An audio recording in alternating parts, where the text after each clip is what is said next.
Maganda, ligin ko na po ito ng iyong presensya. Isang presensya tahimik, ngunit makapangyarihan, isang presensya dumadama, nagpapagaling at nagbibigay buhay.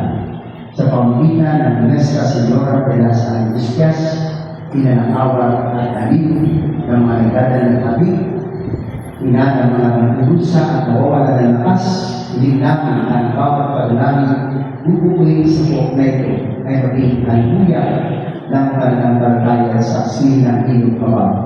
Kaway makatagpo ulit dito na ginhawa bawat pusong sugatan. Pagpapatawad ang bawat ng bawat espiritong nagkasala. Papantagan ang bawat isipang balisa at pag-asa ang bawat kaliwang pagod at uhawa sa iyong pag-ibig.